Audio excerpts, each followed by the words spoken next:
Welcome to American Press Productions. This is today's top story. Democrats are moving forward to subpoena the Mueller report.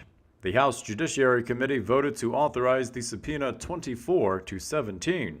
Currently, Attorney General William Barr is working alongside Robert Mueller to release a redacted version of the nearly 400-page report by mid-April.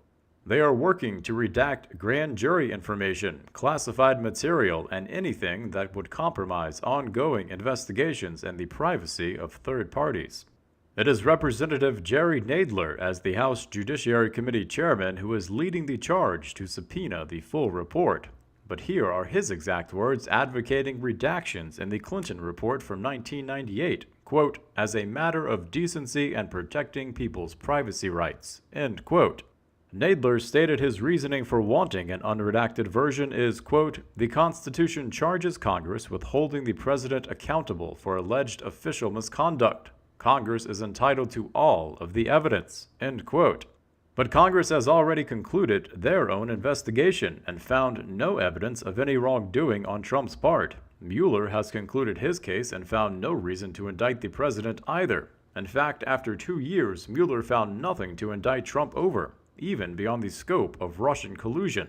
I doubt very many representatives and senators could come out as clean as Trump has.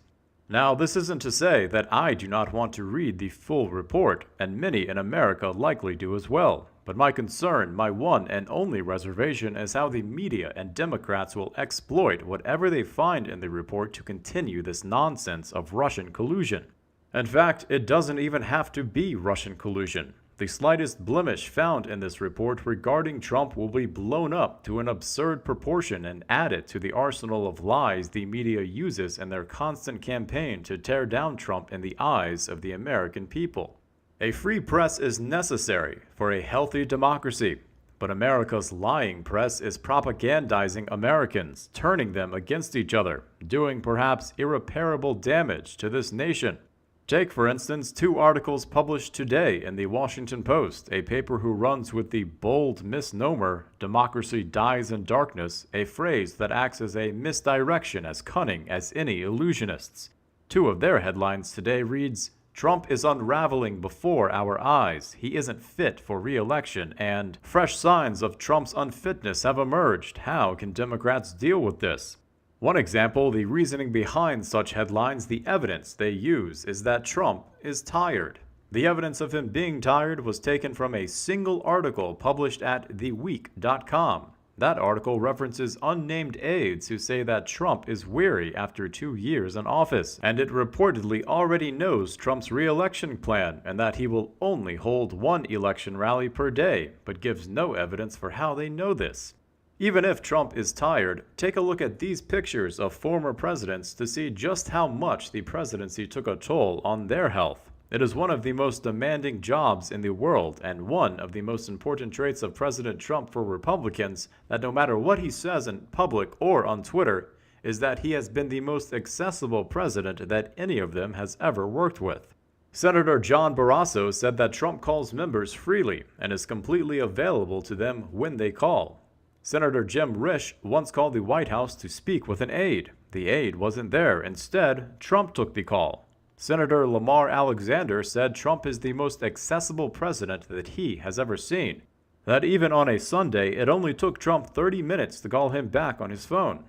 Senator Roy Blunt says the difference between Trump and previous presidents is that he is never in a hurry, that his aides never end meetings even when they go over their scheduled time, that Trump is willing to end the meeting only when everyone has had their say and is satisfied.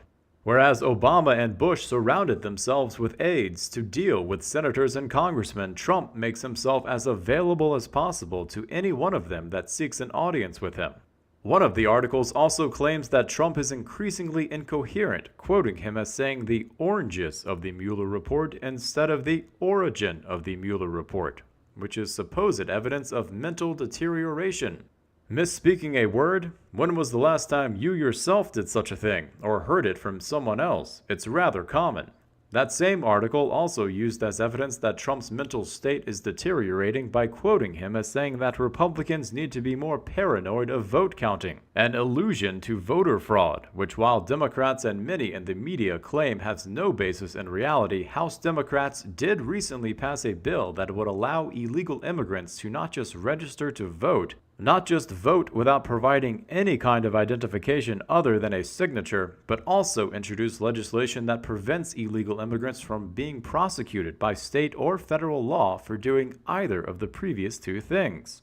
The Washington Post article goes on to say, quote, "If you had a relative who spoke this way, you would urge him to get checked out or advise him to slow down, although Trump's schedule with his hours of executive time is already lighter than the schedules of many retirees." End quote.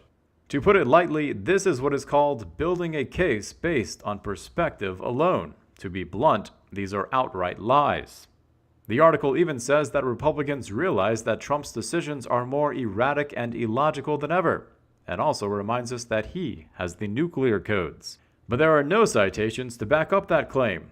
Who are these Republicans? The author doesn't provide any source or name. The danger in this is that many people do not need these articles to not like Trump, but the existence of these articles allows them to feed their anti-Trump biases, allows them to dig deeper into their hatred of him. There is a world of difference between disliking a president and believing he is actually mentally unfit to be president. As there is no evidence in reality that Trump is mentally unfit to be president, a population wouldn't likely arrive at that conclusion themselves. They would even deny that conclusion if they were told so. But given the way the media operates, almost as if it were a coordinated effort, it isn't just a single source that a population hears this message from. They read it in the print media, they hear it from newscasters, they hear it from talk show hosts, celebrities. From there, it finds its way into their social media circles, and that is the end goal of propaganda by media manipulation, achieving a self-feeding cycle of the population repeating lies to propagandize themselves. And that is when the lies become their reality. So when Trump threatens to close the border, the news media reacts with shock and horror, and their audience mimics these emotions as they have been trained to do. And all they need is piecemeal evidence to be used as talking points. It's bad for the economy, it's bad for the auto industry. But would they actually explore what would be gained by closing the border until we solve the border immigration crisis? Of course not. Because he's wrong. Why? Because he's Trump. I mean, come on. But if we actually look at the numbers, illegal immigrants alone cost this country over $100 billion a year. And that figure includes taxes they pay into the system. Legal immigrants from our southern border exert a downward pressure on low-paying jobs in America, reducing pay for Americans who typically hold those jobs by 5 to 12% annually. And the demographic hardest hit by reduction in pay are African Americans. The people who benefit the most from immigration, legal or illegal, are people like Trump, big business owners who employ hundreds, thousands, or tens of thousands of people. They are the ones who exploit this source of cheap labor to the detriment of Americans as a whole. Trump's businesses stand to incur a large increase in labor costs, reducing their yearly profits by solving America's border crisis, and he is the one trying to solve it. But America is so far and away from being able to hold a conversation about these topics because the news media has trained us like circus animals, and that's on both sides of the fence. So perhaps it isn't right to have any reservations about the release of the Mueller report and how it will be exploited by the news media and Democrats. Because the Mueller report isn't the issue. It is, as Trump and a few other Republicans stated, the people responsible for holding onto and pushing the Russian collusion narrative for over 2 years need to be held accountable for their deceptions, for carrying a story that had no evidence. But even more than that, the news media's propaganda is driving a wedge between Americans in a way not many issues have ever done before. Slavery comes to mind, and just as our government once acted to preserve the Union, action is required to shut down the lying press.